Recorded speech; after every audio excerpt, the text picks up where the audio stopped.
Hello, everybody. Welcome on the Lights on Data show. Let us know where you are joining us from. Today, we're going to talk about the different approaches to data lineage. Very important topic. We're going to understand the different differences, the importance of each one, the best practices to follow, the connections to the business glossary, data quality, overall data governance, and so much more. And to do so, we have our amazing guest, Torsten. Torsten Priebe is the Chief Technology Officer at Simplity, the company behind Acuity data governance software suite.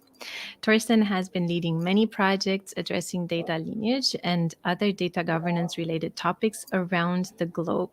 He also teaches and heads the Data Intelligence Research Group at St. Pölten University of Applied Sciences in Austria. Welcome, Torsten. Awesome to have you here. Awesome. Thank you for the warm welcome. It's good to be here. I'm going to start as usual with a more personal question. Torsten, tell us a fun fact about yourself, or something about your hobby, or maybe where you are right now. Well, I can do a combination of Yes, all, I guess, please. because I guess the where I am now may be a fun fact because even though I'm living in Austria, I'm actually not there now. I'm in Portugal actually right now on vacation, but I'm Not bad. happy to pause my vacation for a moment for this show. And actually it's fun as well. Of course. And yeah, hobbies, I guess, yeah. My main hobby at the moment, I guess, is the two kids that I have at home, the little ones. But yeah, and I like to cook, which you maybe Wow, will find out also throughout the show. We'll see. that's amazing. Nice. I'm sensing some analogies on cooking here, which is great. Which is great because George also likes cooking more than I do. All right, so let's get right into the topic. Our first question is, what is data lineage and why is it needed? So, what issues does it help address? Yeah. So basically, what is data lineage, or what does it do? Data lineage helps you understand your data and helps you where your data comes from. Let's say you have a KPI in a report and you want to know how it's calculated and based on what data it's calculated. Data lineage will help you understand that. Or let's say in the more modern world, everybody talks about artificial intelligence, machine learning, and those things. Maybe you have a machine learning model that uses a certain feature, but same thing applies. You want to know where how this feature is calculated, where this data comes from that is being used for that purpose.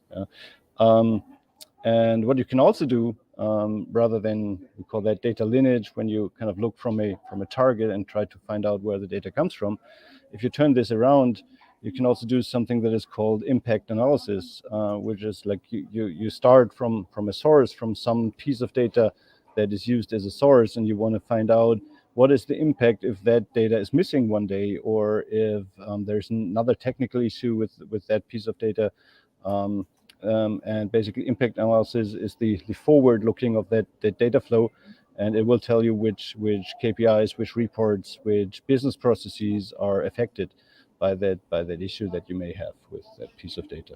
Hmm. There's also regulatory drivers, of course, Right. that may force you, or legal reasons even, that may force you to do this data lineage thing, what we will be talking about more moving forward. Of course, on the one hand, in regulated industries like banking, there's various examples, but even everyone nowadays talks about GDPR and privacy laws and things like that. Also, there you need to know basically where your customer data resides or your personal data resides and which flow it takes. So that's what data lineage is about in a nutshell. A lot of great benefits. We have a guest here, Bernardo. He was mentioning that it's a new term to him, and he appreciates the intro. So thanks so much for that, Torsten. Well, and I think a lot of people that are working in data and data management, they really want to understand how would it relate to then data governance and data quality. Mhm. I would say that it's in a way it's a prerequisite to do proper data governance or data quality, because let's say you want to assess the quality of a report or a KPI. You want to know how trustworthy is that report. In order to do that, you need to assess the quality of the data that was flowing into that KPI or report, and you're only able to do that if you know that flow, if you have that lineage capability. So from a data quality perspective, I would say that is a prerequisite.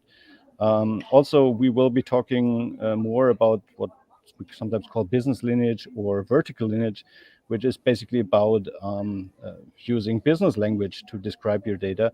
And that is also an important aspect if you want to define data quality rules that are understandable by your business people, or even that business users can define themselves.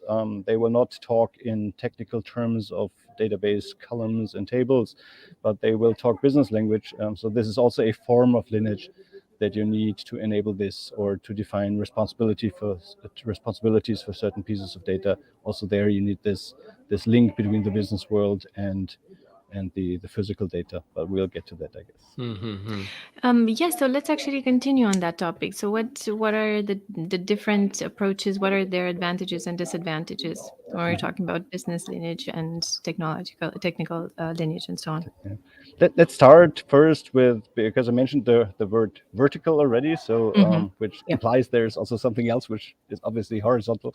Let's start with that a bit. The classic lineage that everybody would think of when you hear the word data lineage is actually what also sometimes in literature is called horizontal lineage, which is basically the data flow from one system to the other. Like you have a source system, a data warehouse, a data lake, a data mart, a report, the flow of that data through those, let's say, layers. And if you draw that horizontally in a diagram, it becomes the horizontal lineage, right? And while on the other hand, the vertical lineage is basically, if you have you have the physical layer that are the actual, database tables, etc., and you have a business description of that data. And if you draw that above it, you will see this as a vertical connection. And if you have that, and that may even lead to business requirements, business processes, and even higher levels of abstraction. So if you consider those two things, you can do the horizontal lineage, the classic one, actually on two levels. You can do it on a business level and on a technical level. And I guess that's the point when I come to this analogy that was already announced. let's assume you like pizza. Let's say pepperoni pizza. Who doesn't like pepperoni pizza, Yeah. right? So if you look at that from a business perspective or business specification perspective, let's say you have a recipe, right? Let's say your pepperoni pizza is the KPI, and the ingredients that you need to make that pizza is your business specification, and it tells you that you need tomatoes, whatever, flour, olive oil, you name it, right? So why is that business level? Because it's an abstraction. It just tells you you need some kind of tomatoes, some kind of flour, and that becomes a pepperoni pizza. Good question. Yeah, let's see how's the poll going. But if you look at that, if you now transform that into the technical level, so you are at your favorite restaurant, and you have that pepperoni pizza in front of you, and you want to know what's in there. There's two ways of approaching that. One is, and the more straightforward way is actually to use that business lineage, because you know the recipe, you have a vertical lineage from that perspective, it's a pepperoni pizza. And maybe the restaurant tells you which farmer they get their tomatoes from. They tell you what flour they're using, and maybe they tell you what olive oil they're using.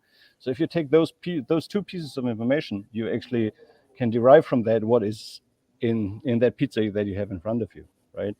But that also already implies the difficulty of that approach to lineage, because that only works if your specifications are being followed. So if the cook is actually doing what he's supposed to do, and if he has not put there some other ingredient that he was not supposed to use, right? So that is the draw. And if I translate that back to the data world, business lineage works very well if you have good specifications, good documentation, and then it actually works. And we'll get maybe to more discussion of where technical lineage will have so big, let's say, limitations that it will not work at all. But it has that limitation that it only works if your documentation is correct.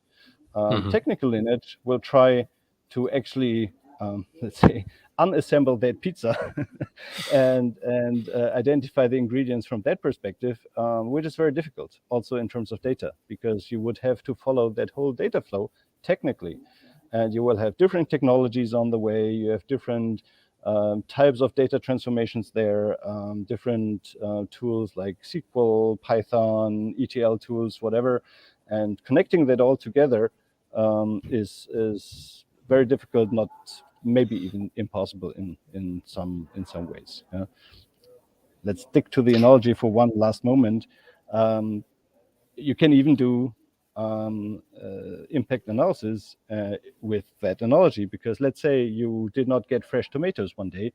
You can think of substituting them with canned tomatoes. Let's say one piece of data didn't come one day, and you can, based on the recipes, you will know which KPIs, which end products are affected, and you will know, okay, maybe the substitution is yesterday's data, which will decrease the quality of those end results, but basically you know which ones, and that is kind of the good thing that also works. And I always say that business lineage, by using those specifications and business links, is the pragmatic approach to data lineage, which works well, but requires certain strictness in your processes, because you need to make sure your cook does what he's supposed to do, right? Right. So you need to watch the processes. Great analogy. And Torsten, who would be then the cooks within an organization? Yeah, so basically, the cooks obviously are the developers, or the technical transformations, right? And that's why we use this specification-driven approach for data lineage in many projects. But for it to work, you need to have a very, let's say, stringent development process that makes sure nothing gets developed without going through that, those pieces of specifications and documentation. But if you ensure that, then it works very well. Would you have the data stewards as the sous chefs, maybe? Yeah, maybe. Yes, that's a good analogy too. I like it. I think maybe we can mention the amazing ebook that Torsten and his colleagues created. I think I know posted Dana it. already provided a link here. If you like to learn more about data lineage overall, it's a great ebook, very well structured, very well written, very comprehensive as well. So the link is there. I'll also put it up here if anybody wants to see it, but it's free for grabs. We have a few questions here, and there's already sort of a side conversation happening that I'm noticing. It all started with Ravichandra's question, and she's wondering, do you have any tools that can be configured for our needs to capture data lineage, for example, in the BI space? Coming back to the good question, definitely. Coming back to the different approaches to data lineage. How you can do that in terms of tooling, right? One way of doing this is trying to derive the lineage from those different bits and pieces that do the data transformations, and put them together. And there are tools out there that are trying to do that, and they work fairly well the more structured your environment is. Let's say you have a data warehouse with a very strict use of ETL tools, and they are used in a very strict way. Then this may work very well to actually derive and extract those transformations from those data transformation steps and bring them together. If you have gaps in this flow, manual scripts, manual processes, things like that, then they get to their limitations. When it comes to the business lineage, in terms of tooling, and we'll, I guess, get to that in a bit more detail anyway in a moment, you talk about metadata and business metadata that you need to define. So you talk about business glossaries, you talk about maybe a business data model, and you talk about mappings that, of course, they don't fall from heaven, so they cannot necessarily be derived fully automated. But there's, of course, tools that can help to provide those, and Acuity is one of them. That's why we're here. So So let's talk about that a little bit more. You've mentioned the business glossary. Let's talk about what is that relationship to the business glossary and that metadata that the business glossary is holding and capturing. well, data lineage is based on metadata, right? What is metadata? Metadata is basically data about the data. So it's where the data resides, where the data comes from. So all this lineage information we're talking about is in the end metadata. And of course, there's technical metadata that we mentioned before that you need to kind of pull out of your tools. But there's business metadata, which is basically about this vertical lineage, about the definition, the description of what your data means from business perspective. And obviously, a business glossary is actually doing exactly that. If you want to do data lineage based on a business glossary, there is the simple rule: the more structured the glossary is, the better it works. Because if you just start to define terms without any structure, you somehow link your data to those terms. If those terms overlap, if those terms are not properly structured, you get the same mess that you have in your physical world and the business world, right? And then it's difficult also to get a lineage from that. If you structure your business glossary well, or if you even go to something that we call business data model, which is a like even more structured form of a business glossary, if you will, if you wish, then it works even better. And there's some best practices how to do that, and obviously. In the Acuity tool, we have put those in, given based on our project experience that we had in the past, how to do these kind of things. But yes, a business glossary definitely can be used to do the vertical lineage, because you link your business terms then to data elements in the real world. You link your tomatoes to the particular brand of a tomato or to the end product, and based on those links you can do the lineage then. So Torsten, let's try and maybe mentally visualize an example. So let's say that we're looking for what customer means in the business glossary, and we see that a customer is an entity that buys goods or services from a business, as an example. It can have many other definitions, so it's not the go-to definition necessarily. But you're looking at this example of what customer is, and then through that data lineage, you can actually see the sources of data that relate to customer, and then along the way, what's happening, how maybe it gets transformed, the different systems that it touches, and ultimately even the different BI tools, reports, dashboards that the customer data gets surfaced. Exactly. And let's take, customer being a kind of entity level thing, right? So it's a high level concept. A customer has many characteristics. If you can do that on that level, that already helps, because, for example, it helps you with GDPR privacy related questions, because at least you know where is your customer data. It doesn't help you necessarily already yet with the question, if I have a KPI, where does the data exactly come from? Because customer data is a relatively broad term, and you will have customer data all over the place, in many places. If you go to the next level and you say, I have, let's say, in the banking world, customer exposure, the exposure of a customer to the bank, that is a more specific part of the customer concept. And if you look at that piece of information being calculated based on, for example, the current balance of certain account, blah, blah, blah, and you to break those down and you link that customer balance to a certain field in a database table in the core banking system, that is much more detailed version of that link that we just described. And if you have that, then you can do more. But it's not that one is bad and the other is good. It's basically it depends very much on the needs and on the governance needs that you have for your application. You have maybe a financial report which requires very detailed lineage and a very detailed governance, there very detailed definitions, or you may have a marketing need, or actually, as we discussed, a GDPR privacy need to identify personal data. There you can less granular, basically. So Right. that's kind of the idea. Thank you, Torsten.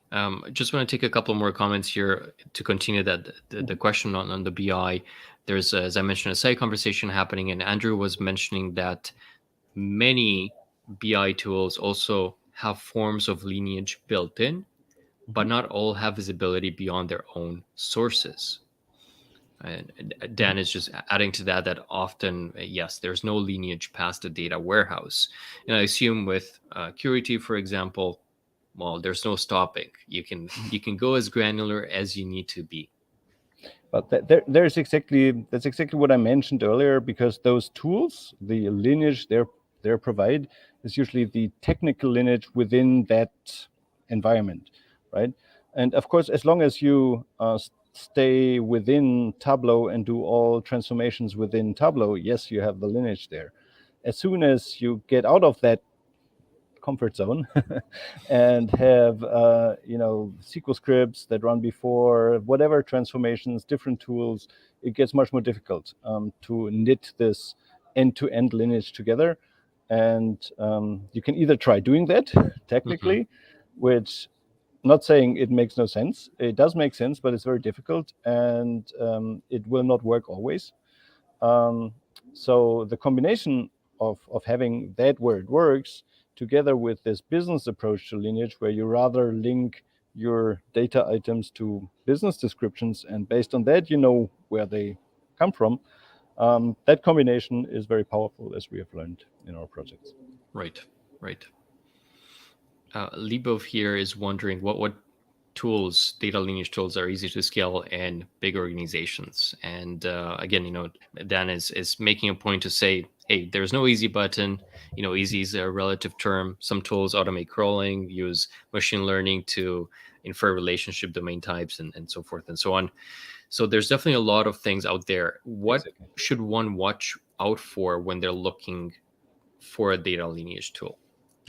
I mean, from my perspective, I mean, at least from my experience, personal experience, all those technologies may make sense depending on the environments that you have. So if you use Python, Spark, etc., for your transformations, you may want to look for a tool that can interpret those transformations and can get something out of those. If you use an ETL tool like Informatica, there is some lineage capabilities built in that. Just an example, not promoting any particular ETL tool here, but there's certain data you can get out of those. There is also some products that to some degree can crawl from different tools and put them together. But what I've seen is they all have their limitations. And of course, the problem with data lineage is as soon as you have one gap in the chain is broken. Yeah. Right. So you don't know anymore where the data really comes from. So what I've seen is all those automated approaches, they're good to use them to check your specifications, to use them in like bits and pieces to see whether your business lineage is correct, because as I mentioned earlier, you want to check your cooks and the processes, right? But an actual real end-to-end lineage that allows you really to do those kind of impact analyses and things that we mentioned, that we talked about, will never work purely based on those automated tools. So it's not about tools, it's about an approach. It's about defining your business glossary, defining your business description of the data, having those links in place. And Acuity is a good tool to do that, but it's also not the only one out there. So there's other tools, of course, as well for this part of the deal. Right. I think we've sort of covered this next question, but it comes from our friend Laurent from Belgium, and he's wondering, how do you integrate the semantic part to your end-to-end lineage? Yes, so basically, in order to get an end-to-end lineage, you need the mapping. This is the hard part. Yeah. The one thing is defining the glossary, so defining terms, but the harder part is to link those terms to the physical world. And of course, there is some approaches coming up that help. Some semi-automated approaches, they're based on on similarity names, based on data histograms, and based on the relationship discovery. All this stuff was mentioned before. So yes, there is some help that can help doing that, but in the end, it will never be 100% automated. So what I see is, I think it's more important to ensure certain processes in your way how you deal with the data that lead to documenting this, rather than trying to ex post, trying to derive it somehow, which will never be complete. Right. And once you have this, if you derive a end-to-end lineage from your business links, from your vertical lineage, and you have a partial technical lineage, it's very straightforward, obviously, to compare the two, and that is where the real beauty comes in, because then you can check your specifications. You know whether your business glossary is correct, whether you're, in a way, it's a data catalog that we talk about, just to throw also this term in, right? The links between the business world and the technical representations, if that is actually correct. Yeah. So you mentioned the different approaches. Now with the paradigm shifts in data architecture from the classical data warehouse to data lake and the more recent data mesh. Now, do all of this really affect which data lineage approaches work, which don't? I would say so. I would say, I mean, in general, I would say what I have said before applies to all of them, but it's even stronger in certain, architectural paradigms that we see more and more, because as long as you have, and I think one of the guys in the audience mentioned, beyond the data warehouse, it's difficult, right? And the point is, as long as you have a classic data warehouse which was usually most likely a strong a project with strong governance, maybe it was driven by regulatory needs, and you have gone through all the pain of data modeling and mapping, and it was most likely also costly, like most data warehouse projects.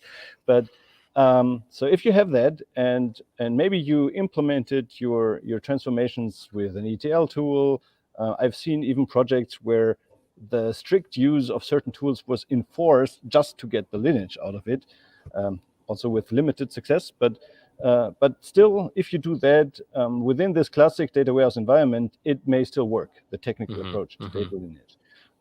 In the brave new world of the data lakes, and in data mesh, it even goes a step further. But let's stick to the idea of a data lake for a moment, where you have basically less structured data, or you haven't looked at the structured so much yet, and you have transformations built with various technologies, Python scripts, you name it. It's much more difficult to derive the lineage from those technically. And the idea of a data mesh goes even one step further, saying it's a decentral responsibility of business domains to provide the data, to provide the data transformations. And it, to some degree, even leaves it up to them what kind of tools and approaches they want to use for that transformation. So if you want to do that end to end for a whole organization, you have to deal with various technologies, various coding approaches, various, ways of storing data, where that this technical way of doing data lineage becomes even more difficult than in the classic data warehouse world. It still applies that if you create a business glossary, and if you somehow make sure that at least that business glossary gets aligned across the organization, and you at least agree to disagree, document your synonyms, that's fine. But as long as you have all those links in your glossary and in your business metadata, and you have the links, you have maybe not the perfect data lineage, but you have one that works. So that's what my 2 cents there. Minimum viable product, at least. Exactly. Dan Everett, the techno optimist, is mentioning, without good metadata, mesh becomes mess. Yeah, that's true. That's definitely true. Yes. I would agree. All right, so we have another question from Adam. I'm just going to read it out. The biggest problem I've seen with data lineage products so far is the inability to decode or unravel user-defined functions. Yes. What is your take on that? No, I 100% agree, and I fear that this is a unsolvable problem in the end, because there's always the human factor to it. The point is, as I mentioned before, there is, and that's what I meant in a way by you have to deal with different coding practices, especially in a data mesh environment, but also in the data warehouse you may see the same, because as long as you have a simple one-to-one flow of data using either an ETL tool or using a simple SQL statement, that's pretty straightforward. There's many tools who can do this. But if you have a more complex transformation, especially a calculation, that becomes even more difficult. And if that is in a user-defined function, as mentioned, it becomes basically impossible for a tool to. You would have to actually kind of parse the whole SQL and follow the whole approach, which basically that doesn't work. Yeah?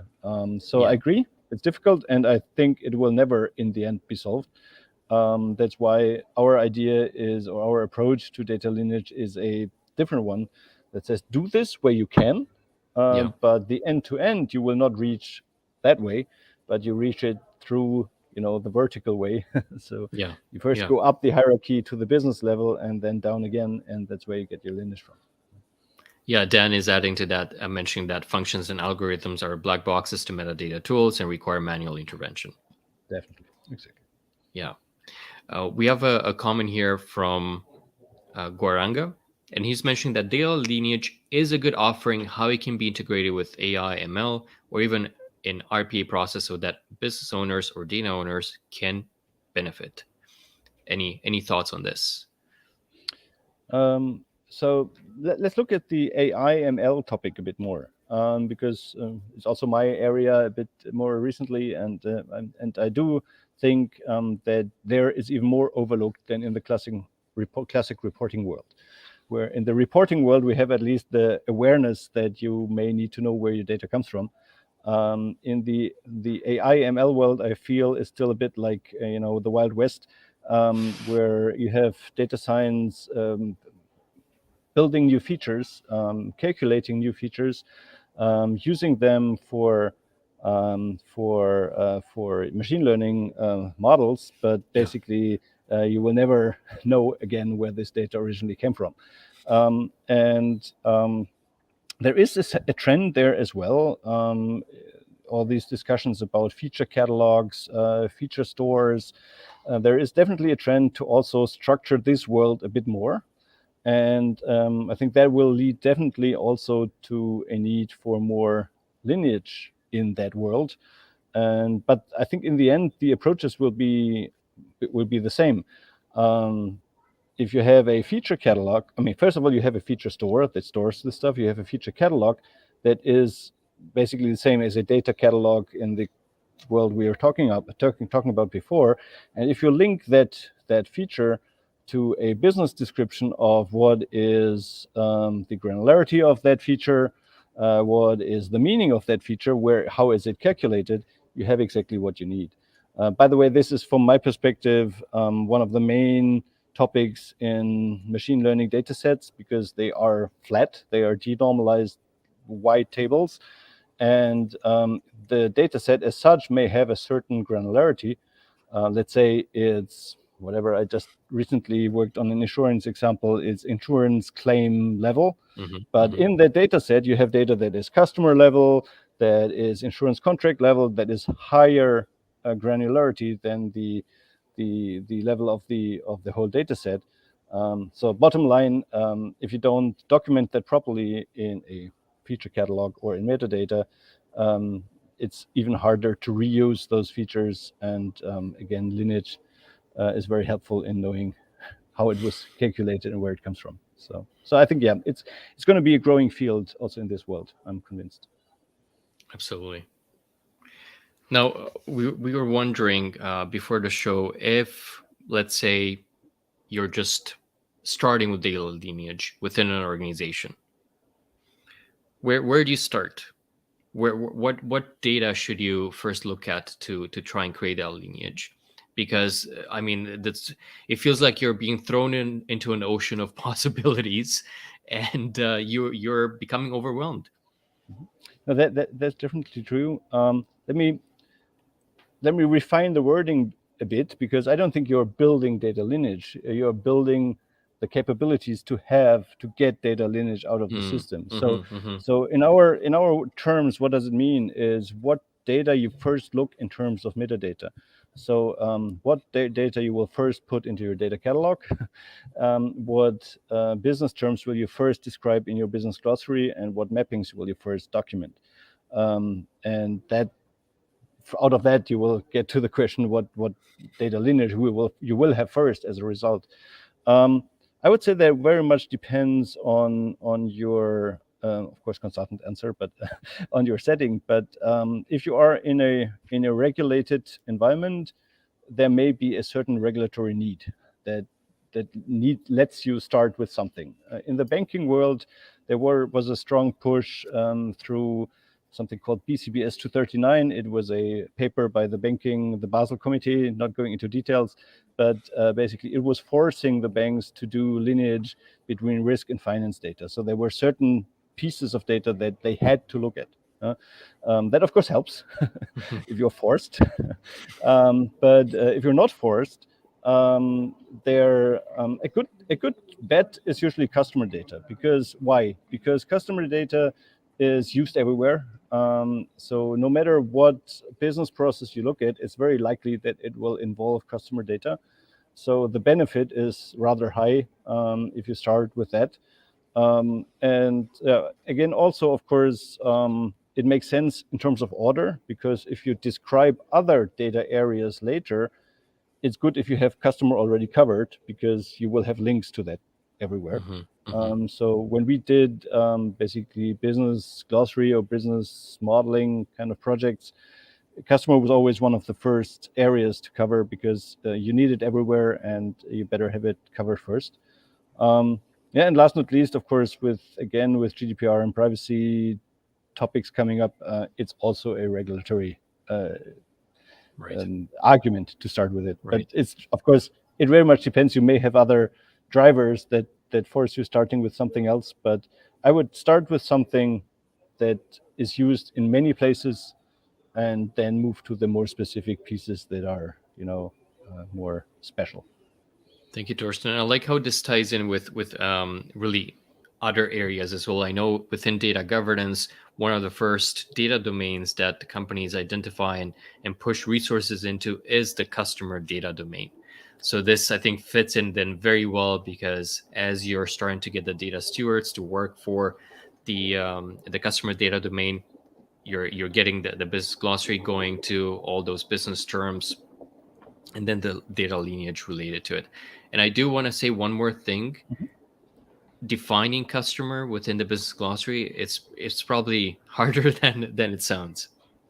Yeah, I mean, let's give you an example there. We did a larger project where we were defining actually business metadata for a bank. And it was a pretty big project. It was a half-year project where we were kind of defining different business areas and different products, etc. And it was always hard to get the business people into the workshops, but there was one area which was where we had more than 40 people in the workshop, and try to do some real discussion with 40 people, and that was customer. Everybody wanted to contribute. And of course, you can imagine, yeah, as you said, the view on what is a customer may differ very much between controlling on the one hand, for example, and marketing on the other hand. So some may consider like almost customers already as customers, like prospects, or strong prospects. Some may define it by they need to have an active product. But so if you had a product in the past but it's not active anymore, you may not be considered a customer. So there is really, you can have many discussions about this, and all of those views on customer are correct for a certain purpose. But you need to, so once more, it's fine to agree to disagree, but then you need to use different terms. It's not the same thing then, right? Right. Can we take this question here from Yes. Kate? So Kate Strashny is here in the audience, and she just wrapped up a amazing, successful conference yesterday called the Modern Data Fest. And she's wondering, how does data lineage fit into the broader data analytics lifecycle? Is there any connection into data analytics, or do data analysts, can they can they benefit from what data lineage has to offer? Definitely, definitely. Because, well, data analytics lifecycle. What does that mean? It basically means, I guess, you use data to build analytics, right? And those analytics, of course, may be retired at some point. But so um, there's various connections. One is, of course, when you build certain analytics, you want to know what data you can use for that. Yeah. and and I think data lineage again is not just the narrow view of a certain data flow that you have already been building, but also this vertical lineage I would not underestimate, because you may know you may need a certain piece of data, and data lineage will tell you where you find this piece of data, right? So you can use that for your analytics. We mentioned feature catalogs and feature stores before.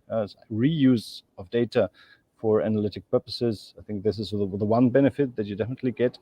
But also, if you look at the life cycle as a whole and include the retention part of it, again, there's also, even in GDPR, there is this right to be forgotten. Hmm. Um, uh, so you may even be legally required to delete certain data. In Yeah. order to be able to do that, you need to know where it is. Otherwise, it's Right. very hard to delete it. So yes, I think there is various connections, and yes, I think they are Thank you. very closely connected. Thank you, Torsten. And coincidentally, we have the co-host of the Modern Data Fest as well, and he's wondering, can we learn more about who are the users of Acuity? Acuity is a tool, of course, is not just, we were focusing now on the data lineage part of it, but Acuity basically is a tool set that provides various data governance functionality. Actually, Gartner would call it data stewardship functionality, because they are very strict in their distinction between the terms. But basically, there is functionality on metadata management, on basically business glossary describing data. There's functionality on data quality management, data quality measurements. But the point is, to answer the question, who are the users? We always say the users would be data literate business users, because it's not a tool that addresses the technical community so much. There's those technical lineage tools that can do certain things. They're much better, but they are basically, if you give them to a business user, you will be sent to hell. So the idea with Acuity was always to have a user interface that has a user experience that is business user friendly, but still has like data governance capabilities. So it's not maybe the standard report user who basically doesn't know about data besides that there's a report that comes out of it. But it's the business user that understands certain basic data concepts, and is able to use those, and to make those links between business world and the technical world to some degree. Right. Now I know that we're, slowly approaching the end, but if anyone is interested in finding out more about Acuity, what are their next steps besides downloading the amazing ebook that you created? That's a good start for sure. Exactly. And yes, check out our website. And there is a get in touch button, which I recommend to press, or just drop us an email, of course. So basically, get in touch. I think that's the answer on one of the channels, being LinkedIn, website, email, whatever you find fit for yourself, and then we can talk. And check them out. They have a lot of free resources that you can learn from, especially their blog section. It has a lot of articles that provide practical advice and descriptions, and there's great learning to be had from there. And I have one last question. What happens when someone starts using Acuity? So how does it look like? How does it look like? What type of support they're receiving? Mhm. How does it work? Yeah. I mean, we usually start. I mean, there is a free version that you can basically start looking at, especially the business glossary part. There is a free to use kind of first step, but usually we start after you checked out the material. We start with a demo because it's always better to rather than trying to teach yourself. It's better to have a conversation of what are the needs, and then we can talk about how Acuity can actually help. So that's usually the first, well, let's say the second step after you build your first view yourself, to get in touch and to have a demo where we also discuss the needs. And then we usually see how to move on from there. There's various ways it can go from there, from a POC implementation to a project, whatever makes sense, basically, following the first touch point. Yeah, whatever fits the needs of the customer, I would imagine. So just a reminder, thank you, Dana, for providing the link here to the free ebook on a fundamental guide to data lineage. You can check it out. Exactly. Recommend. All right. Well, thank you so much, everybody, for tuning in live. And if you're listening to this recording, watching this as a recording, well, hope to see you live next time. And I'm sure that you learned as much as we did too.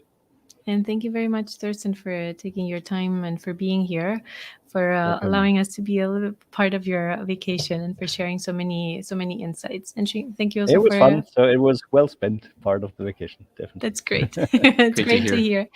Thanks, right. everyone, also for the Thank you, wonderful guys. questions, and have a great weekend. You too.